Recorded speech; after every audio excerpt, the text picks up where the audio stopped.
A paz do Senhor Jesus, estamos iniciando mais um Instantes Finais, a sua aula de escatologia e de profecia bíblica no seu lar. E eu quero agradecer por sua audiência, você que acompanha a nossa programação pela TV ou pela internet, faça da sua casa uma sala de aula. Eu espero que você esteja aí com a sua Bíblia, com o seu caderno de anotações, com a sua caneta, para anotar os textos bíblicos, para conferir o estudo das profecias bíblicas. Que Deus te abençoe. Que as bênçãos do Senhor Jesus continuem sendo derramadas sobre a sua vida, sobre a sua família. Seja muito bem-vindo aos Instantes Finais.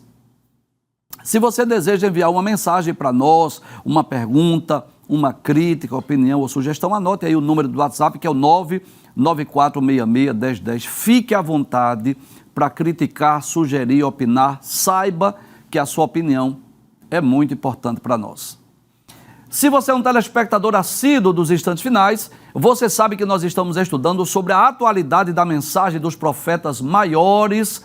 Ainda estamos no primeiro livro dos profetas maiores, que é o livro do profeta Isaías. Este livro que é considerado como a Bíblia em miniatura, este profeta que é conhecido como profeta messiânico. E estamos selecionando, extraindo algumas das muitas profecias de Isaías e trazendo aqui uma aplicação. Nos programas anteriores, nós estudamos sobre os seguintes temas. Nós estudamos uma profecia contra a Babilônia, estudamos de forma mais específica sobre o dia do Senhor. Vimos também uma profecia sobre a volta de Israel para a sua terra, uma profecia que terá o seu cumprimento lá no milênio. E hoje nós estaremos estudando sobre o seguinte tema: o Senhor vai castigar o mundo. Mas antes de nós tratarmos desse tema tão importante, eu gostaria de trazer aqui alguns esclarecimentos. Primeiro, nós gostaríamos de avisar lembrar, você já sabe disso, que o objetivo do nosso programa não é trazer nenhum tipo de pânico, de medo, de pavor, de desespero nas pessoas, de forma alguma. Esse não é o nosso objetivo. Nosso objetivo qual é? É esclarecer, é explicar à luz das profecias bíblicas o que vai ocorrer no futuro. Então, a gente precisa esclarecer tanto as coisas boas, as coisas maravilhosas que irão ocorrer no futuro, como, por exemplo, o arrebatamento da igreja, sobre a nova Jerusalém, sobre os novos céus e nova terra, sobre a nossa eterna morada com Deus nos céus, não é uma vida abundante, uma vida eterna, de paz, de gozo, de alegria. Mas também precisamos esclarecer sobre as coisas ruins que irão acontecer no futuro. A gente também precisa falar acerca da grande tribulação, que será o período da ira de Deus sobre a terra. Precisamos esclarecer acerca do juízo final, que é o último dos julgamentos escatológicos. Precisamos falar da condenação eterna, não é assim? Da ressurreição dos ímpios, que serão lançados no lago de fogo. Nós precisamos esclarecer à luz das profecias bíblicas. Cabe a você crer ou deixar de crer. Olha, a minha missão, a minha responsabilidade, com muito temor e tremor eu digo isso, eu me sinto como profeta do Antigo Testamento, A minha missão qual é? Transmitir e ensinar a palavra de Deus. O fato de você crer ou deixar de crer já não é responsabilidade minha. Não, de forma alguma. Não compete a mim o você crer ou acreditar. Compete a mim explicar à luz das profecias bíblicas o que vai ocorrer no futuro. Agora, cabe a você crer ou deixar de crer. E detalhe, você é o principal responsável pelo destino da sua alma. Sabia disso? Eu vou repetir essa frase. Você é o principal responsável pelo destino da sua alma. Então eu falei aqui de dois destinos finais, um de gozo eterno, alegria eterna, felicidade eterna, e outro de condenação eterna, desprezo eterno, vergonha eterna. São dois destinos e nós é que escolhemos o destino final das nossas almas. Eu tenho ouvido muita gente dizer assim: quando eu morrer, Deus faça de mim o que Ele quiser. Não é bem assim. Deus vai lhe conduzir para onde você escolheu. E hoje, esse tema, que mais uma vez vamos abordar o período sombrio da grande tribulação.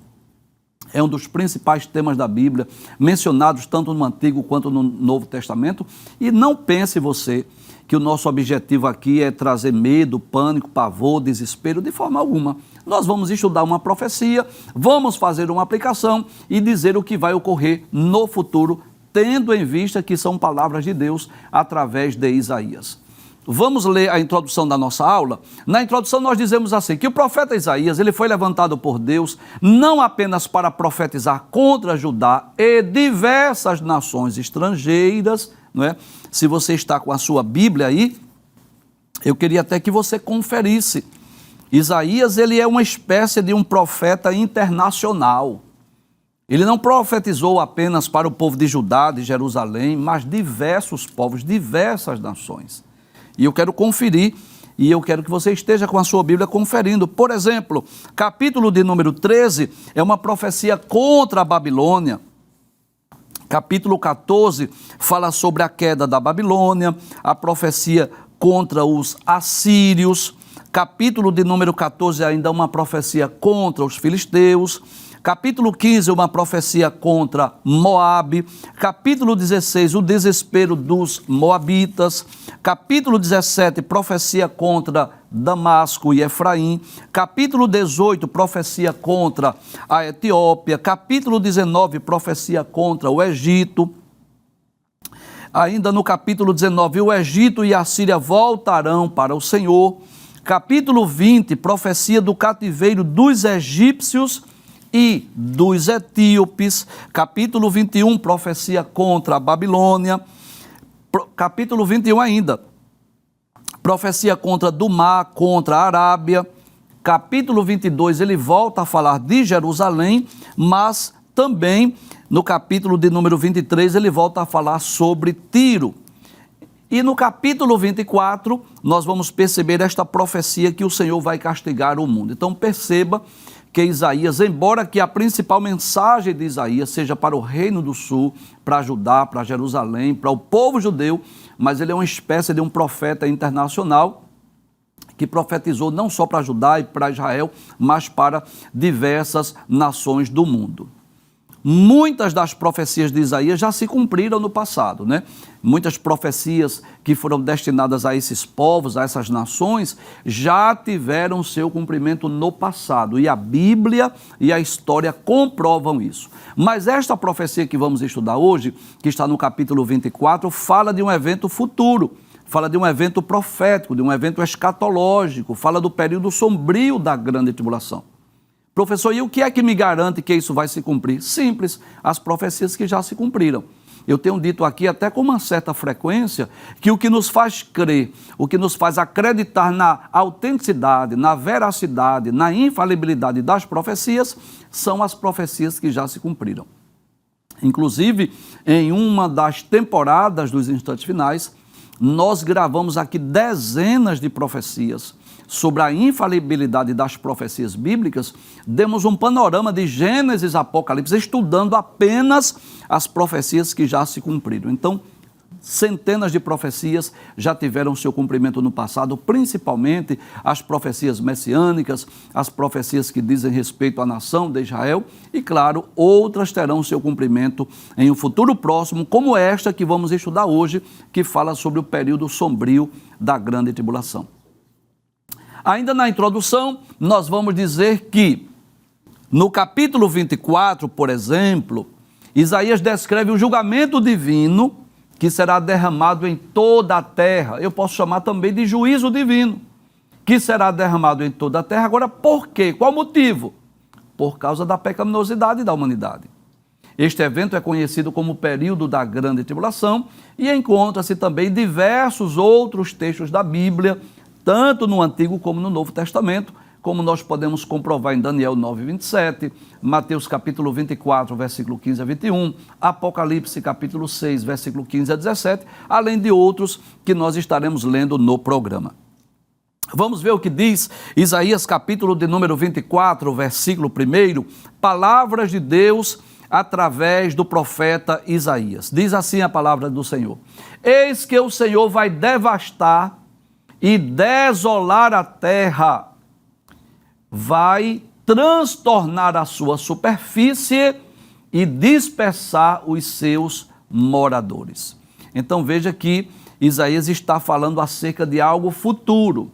O Senhor vai devastar e desolar a terra, vai transtornar a sua superfície e dispersar os seus moradores. Cremos piamente que essa profecia, pelo contexto, que nós vamos continuar lendo alguns versículos, dizem respeito ao período sombrio da grande tribulação. Inclusive, se você for lá no YouTube, nós já gravamos vários programas falando, explicando o que é a grande tribulação, os propósitos da grande tribulação, os juízos de Deus que ocorrerão durante a grande tribulação. E eu posso dizer que será o pior período da história da humanidade. Só tem uma coisa pior do que a grande tribulação, eu vou dizer, é a condenação eterna, é a segunda morte, é a morte eterna, quando os homens serão lançados, porque aí é um período eterno, né? O juízo final, a condenação eterna, já não tem mais nenhuma possibilidade de salvação. Enquanto que na grande tribulação ainda haverá possibilidade de salvação. Mas eu posso dizer, de acordo com as palavras de Jesus, que este será o pior período da história da humanidade. Muito pior do que as duas grandes guerras mundiais, muito pior do que a Covid-19, muito pior de tudo quanto já ocorreu neste mundo. Vamos ver o que é que Jesus fala acerca desse período.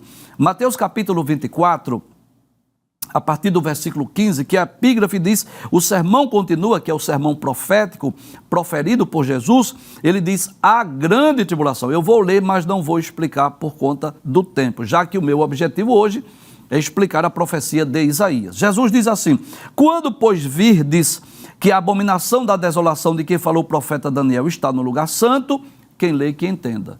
Jesus menciona aqui uma profecia de Daniel, capítulo 9, versículos 24 a 27, e de forma mais específica, o versículo 27, quando o anticristo, o líder político que vai governar o mundo no futuro, vai se sentar no trono de Deus, querendo parecer Deus, e vai profanar o templo em Jerusalém. É isso que vai caracterizar o que nós chamamos de segunda metade da grande tribulação, que será o pior período, que são exatamente os 3 últimos anos e meios da grande tribulação. Aí Jesus diz, os que estiverem na Judeia, que fujam para os montes, quem estiver sobre o telhado, não desça a tirar alguma coisa da sua casa, quem estiver no campo, não volte atrás a buscar as suas vestes. Ele diz, mas ai das grávidas e das que amamentarem naqueles dias. Então será um período de muito alvoroço, de muita perseguição, de muita morte, onde os judeus serão perseguidos, os judeus estarão cercados. Por isso que Jesus traz essas recomendações. Se estiver no campo, não volte para casa. Se estiver no telhado, não desça a pegar alguma coisa, porque haverá invasões, os exércitos das nações confederadas, lideradas pelo anticristo, que estarão dispostos a destruir o povo judeu. Versículo 20 diz, e orai para que a vossa fuga não aconteça no inverno nem no sábado. Por quê, professor? Porque o inverno é um período de geada, de frio, então seria difícil as famílias fugirem em pleno inverno lá em Israel. E no sábado, porque os judeus não caminham grandes distâncias, já que eles guardam o sábado. Aí no versículo 21, Jesus diz, porque então haverá grande aflição. E ele diz, como nunca houve, desde o princípio do mundo até agora, nem tampouco haverá jamais.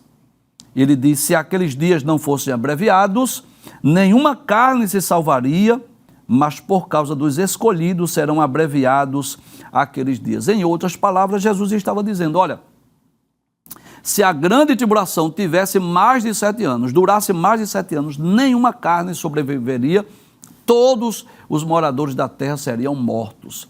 Então, veja que essa profecia está de acordo com as palavras de Isaías. Deixa eu ler mais uma vez, capítulo 24, versículo 1.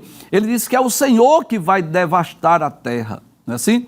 Assim como o Senhor devastou a terra através das águas do dilúvio, assim como o Senhor devastou as cidades de Sodoma e Gomorra, ele também vai devastar a terra, vai desolar a terra no futuro, vai transtornar a superfície e dispersar os moradores. Veja o que diz o versículo 2, diz assim, o mesmo vai acontecer com todos.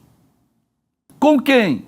Ele diz, com o povo, com o sacerdote, com o servo, com o seu senhor, com a serva e com a sua dona, com o comprador e com o vendedor, com o que empresta e com o que toma emprestado, com o credor e com o devedor.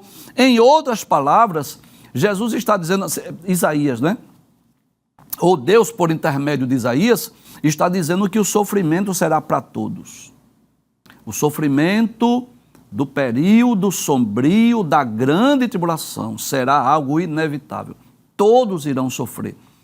Inclusive, com muito respeito aos nossos queridos irmãos pós-tribulacionistas, não é assim? Que acreditam que a igreja estará na terra durante o período sombrio da grande tribulação, que nós não cremos nisso.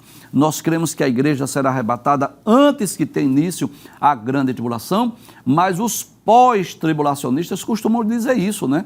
Que o Senhor irá preservar, irá guardar a sua igreja durante esses 7 anos, assim como preservou o povo de Israel durante as 10 pragas do Egito. Nós não cremos nisso.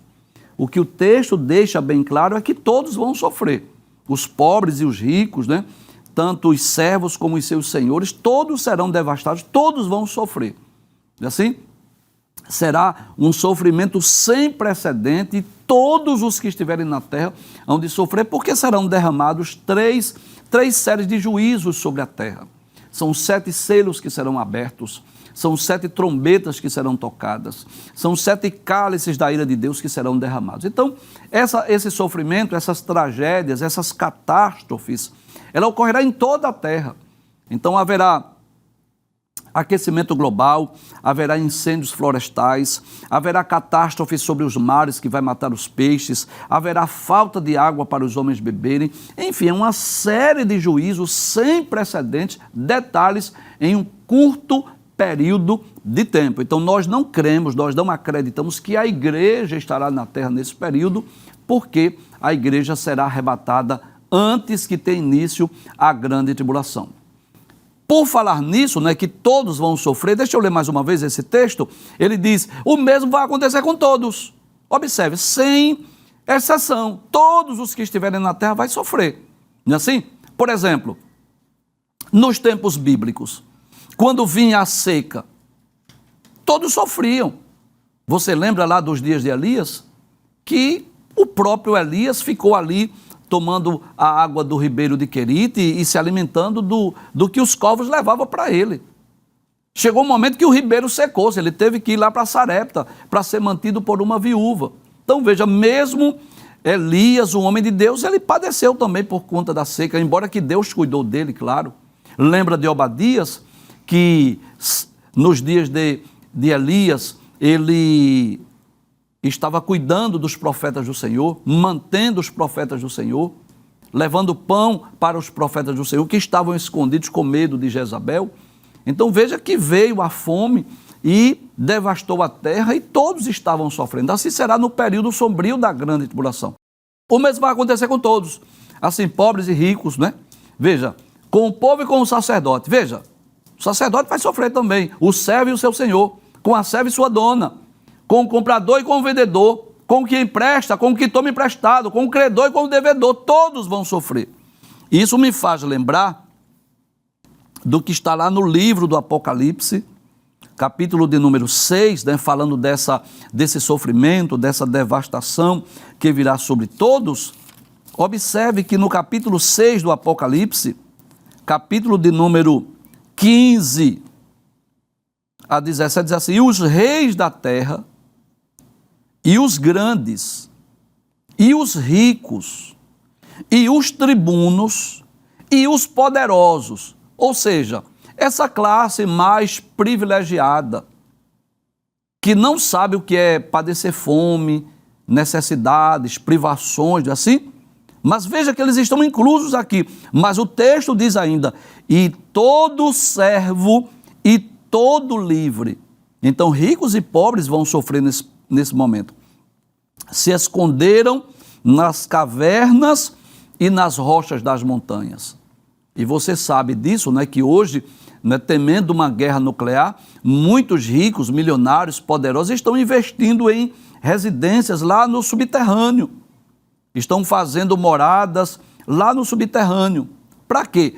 É claro que eles não estão aguardando a grande tribulação, porque a maioria não crê, mas temendo aí uma guerra nuclear, estão fazendo suas casas lá na superfície da terra, estão fazendo suas casas, né, às escondidas, e os pobres vão para as cavernas das montanhas e vão dizer aos montes e aos rochedos: caí sobre nós e escondei-nos do rosto daquele que está sentado sobre o trono e da ira do Cordeiro, porque é vindo o grande dia da sua ira, e quem poderá subsistir? Ainda no livro de Isaías, capítulo de número 2, versículo de número 19, falando desse sofrimento que virá sobre todos, Isaías 2:19 diz assim: então os homens se meterão nas cavidades das rochas e nas cavernas da terra, por causa da presença espantosa do Senhor e por causa da glória da sua majestade, quando ele se levantar para assombrar a terra. Então esse período da grande tribulação é um período de ira, é um período de destruição, é um período de sofrimento, é um período de morte, né, de dores, que virá sobre toda a terra. Veja o que diz o versículo de número 3 ainda, do capítulo 24 de Isaías, diz assim: a terra será totalmente devastada e totalmente saqueada, porque o Senhor é quem proferiu esta palavra. É Deus quem profere, não é Deus quem anuncia.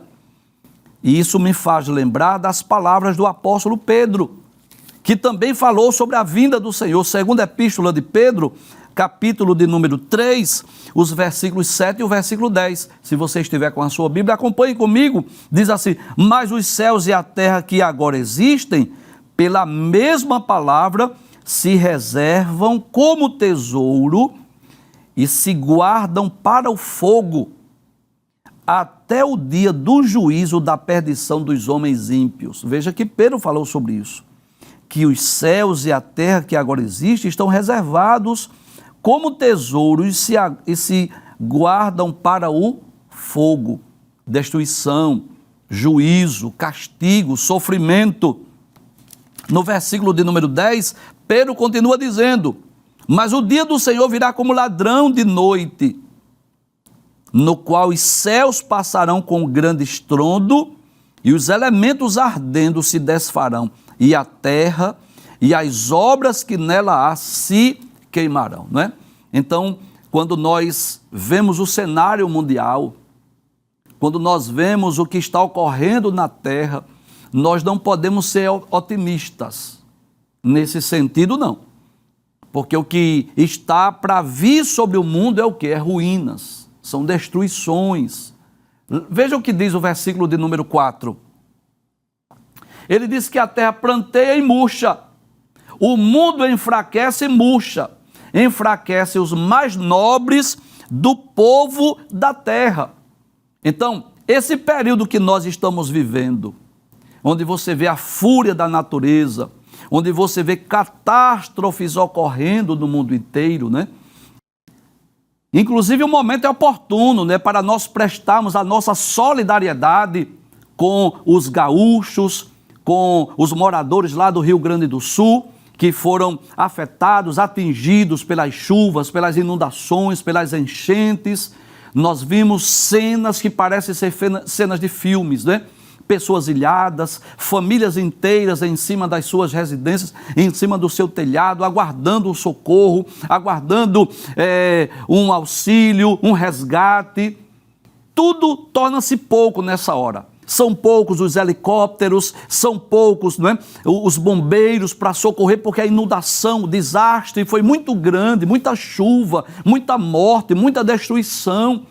Nós lamentamos o que está ocorrendo no Rio Grande do Sul, nós lamentamos a morte de tantas pessoas, nós lamentamos o que está ocorrendo, e enquanto nós prestamos a nossa solidariedade aos gaúchos, aos moradores lá do Rio Grande do Sul, nós também vamos proferir a nossa palavra de repúdio ao que ocorreu no Rio de Janeiro, no mesmo momento, enquanto vidas estão morrendo, em busca de um resgate, precisando de um socorro, precisando de um helicóptero, de alguém que vai buscá-lo. Enquanto isso, outros estão se banqueteando, festejando com suas orgias lá do Rio de Janeiro, milhões que foram pagos para um show em busca de um prazer, de uma alegria momentânea, enquanto que outros estão morrendo. Detalhes, no mesmo período, no mesmo momento.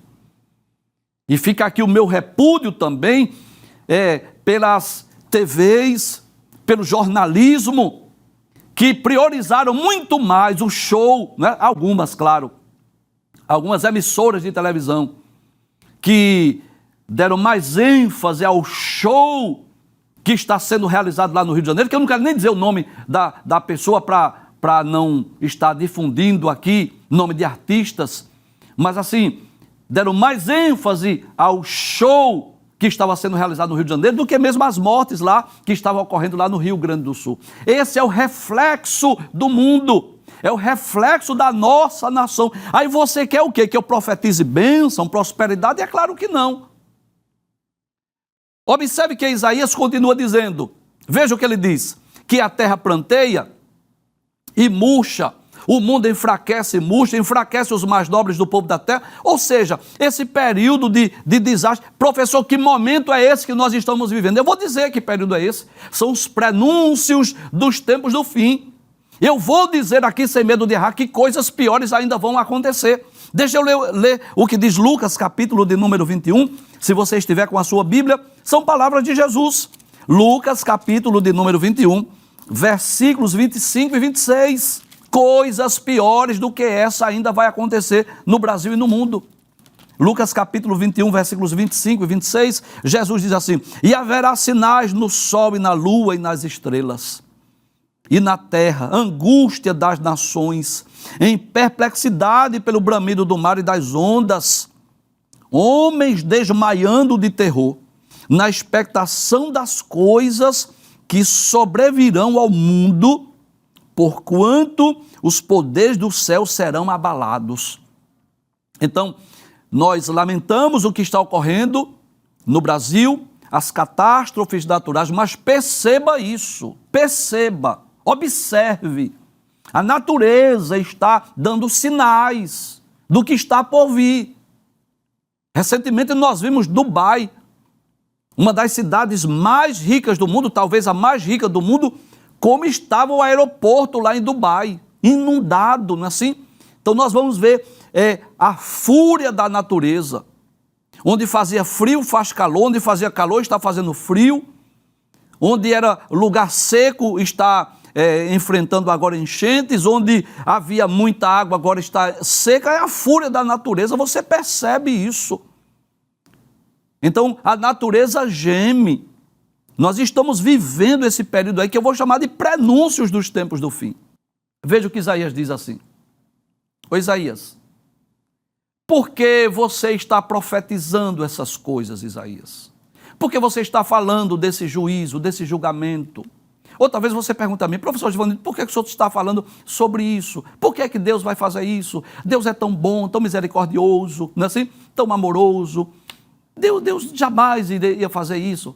Vamos ver o que diz o versículo 5? Veja o que Deus explica. Deus não tem a obrigação de explicar, mas Ele explica. Ele diz assim, a terra está contaminada por causa dos seus moradores. Olha aí. Por que é que vai acontecer isso? Por que é que vai vir juízo, castigo, destruição? Aí Deus explica.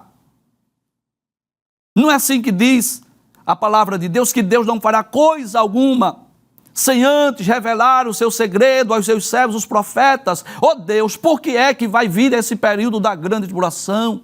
Por que é que tu vais mandar juízo? Por que é que tu vais devastar a terra? Por que é que tu vais castigar os homens? Se tu és tão longânimo, tão misericordioso. Aí ele diz, a terra está contaminada por causa dos seus moradores, porque transgridem as leis, violam os estatutos, quebram a aliança eterna. Olha que coisa interessante. É claro que essas palavras, a princípio, era para o povo judeu, né? quando Isaías diz que os homens estavam transgredindo, violando a lei de Deus, é claro que ele estava falando do povo judeu. Ele não estava necessariamente falando da nossa geração. Mas deixa eu ler um texto lá na segunda carta de Paulo a Timóteo, que nós já tivemos oportunidade de estudar esse texto em outras ocasiões. Olha, eu já disse, mas eu vou dizer mais uma vez. As epístolas paulinas tinham por objetivo corrigir os erros doutrinários da igreja, doutrinar os crentes, os salvos da igreja, assim, encorajar os cristãos que estavam sendo perseguidos. O objetivo das epístolas não é necessariamente profetizar, falar do futuro, do que vai acontecer, necessariamente não. Mas, em muitas ocasiões, o Espírito Santo se utilizou também dos apóstolos para falar de eventos futuros.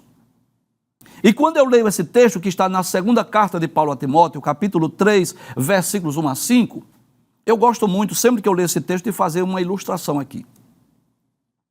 Não parece que Paulo escreveu esse texto há 2000 anos atrás. Parece que Paulo é um contemporâneo nosso. Parece que Paulo andou nas principais metrópoles do mundo atualmente. Parece que ele, não é, viu aí alguns noticiários nas redes sociais, parece que ele ligou a TV em um hotel e assistiu a alguns programas de televisão e depois escreveu isso. Não parece que Paulo escreveu isso há 2 milênios. Por que eu vou ler esse texto? Deixa eu ler mais uma vez, Isaías capítulo 24, versículo 5. Isaías diz: a terra está contaminada por causa dos seus moradores. Ele está falando de quê? Da terra de Judá, de Jerusalém, claro. Eu tenho que ser fiel e honesto ao texto. Por quê? Transgridem as leis, violam os estatutos, quebram a aliança eterna, por isso que vai vir castigo, por causa disso. Aí eu vou trazer uma aplicação. Não é esse o objetivo? Não é esse o título da nossa temporada? A atualidade da mensagem dos profetas maiores? Então eu vou fazer aqui uma aplicação. Aí Paulo diz, segunda carta a Timóteo, capítulo 3, versículos 1 a 5. Sabe, porém, isto, o quê? Que nos últimos dias sobrevirão tempos trabalhosos. O sentido aqui são dias difíceis. Por que, Paulo? Ele diz, porque haverá homens. Ele vai falar aqui de 19 características dos homens dos últimos tempos. Não vai dar tempo de explicar aqui, mas nós já tivemos a oportunidade de gravar vários programas sobre esse texto. Vários programas desse mesmo texto eu já gravei. Ele diz assim, haverá homens amantes de si mesmos, né? Avarentos, presunçosos, soberbos, blasfemos, desobedientes a pais e mães, ingratos, profanos, sem afeto natural, irreconciliáveis, caluniadores, incontinentes, cruéis, sem amor para com os bons, traidores, obstinados, orgulhosos, mais amigos dos deleites do que amigos de Deus, tendo aparência de piedade, mas negando a eficácia delas. Então, este é o reflexo dessa sociedade atual. Você sabe disso. Querem proibir a leitura da Bíblia nas escolas. Querem proibir que a Bíblia esteja na biblioteca das escolas. Em alguns tribunais é proibido citar ou mencionar a Bíblia, a palavra de Deus. Os homens estão cada vez mais se distanciando do Criador.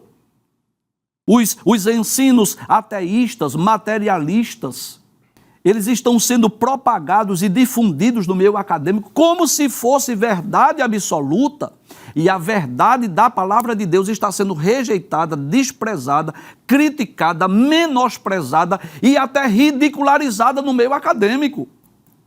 Um jovem cristão, por exemplo, que chega na faculdade e diz que crê na Bíblia, crê no criacionismo bíblico, é motivo de chacota. Dizer hoje que é ateu, dizer hoje que é materialista, é até motivo de orgulho para alguns. Agora, eu estou muito tranquilo, tá? Eu estou muito tranquilo. E eu posso dizer com muita tranquilidade que quem não crê na Bíblia nesta vida, com certeza irá crer na próxima, só que já será tarde demais. No fim da vida, todos os homens irão acreditar que a Bíblia não é um conto de fadas, que a Bíblia é um livro verdadeiro.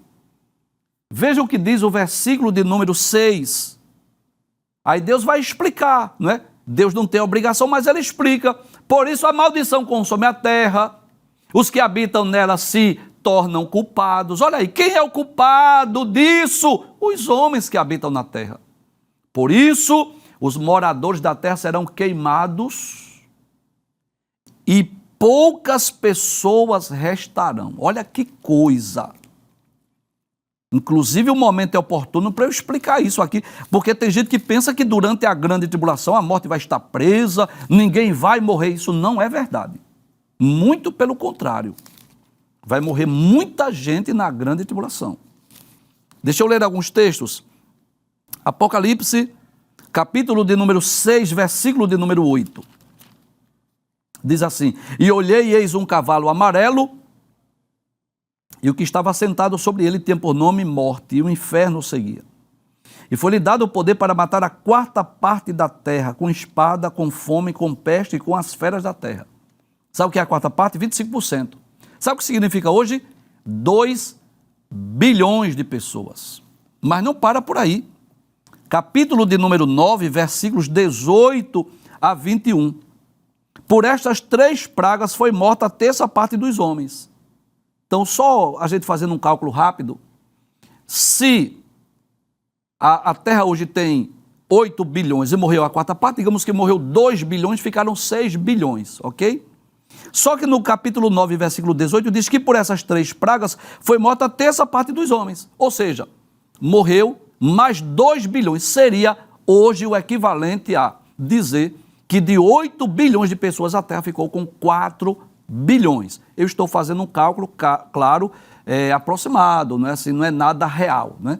Não é nada que eu possa comprovar, algo de forma ilustrativa. Eu estou dizendo esses números, só para a gente ter uma ideia. Estou fazendo um cálculo assim, aproximado para nós termos ideia. Volta o texto mais uma vez. O que é que Isaías vai dizer? Por isso a maldição consome a terra, os que habitam nela se tornam culpados, por isso os moradores da terra serão queimados e poucas pessoas restarão.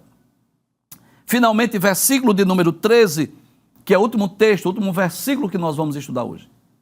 Ele diz: o que acontecerá na terra, no meio dos povos? Tem como comparar aí, Isaías? Ele diz: é como sacudir da oliveira no tempo da colheita e rebuscar das parreiras depois que acaba a vindima. É como se ele dissesse assim, é como se fosse lá na oliveira, não é?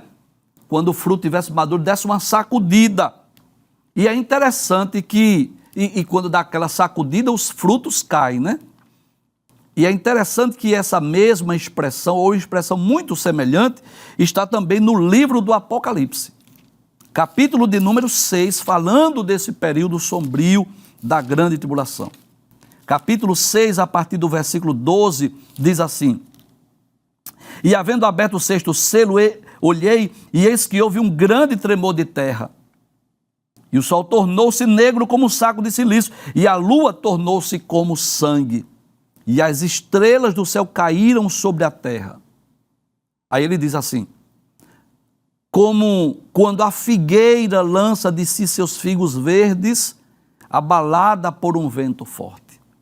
Então, é isso que diz Isaías, é assim que diz a palavra de Deus. Eu quero deixar bem claro aqui, eu quero concluir o programa hoje dizendo assim, olha, eu não tenho um objetivo aqui de assombrar ninguém, mas cabe a mim essa responsabilidade de anunciar à luz das profecias bíblicas que Deus há de dar uma sacudida nessa terra, que o mundo há de experimentar o juízo, o castigo divino por causa das suas más obras, por causa das suas profanações, por causa da sua rejeição a Deus. Deus há de derramar juízo sobre essa terra.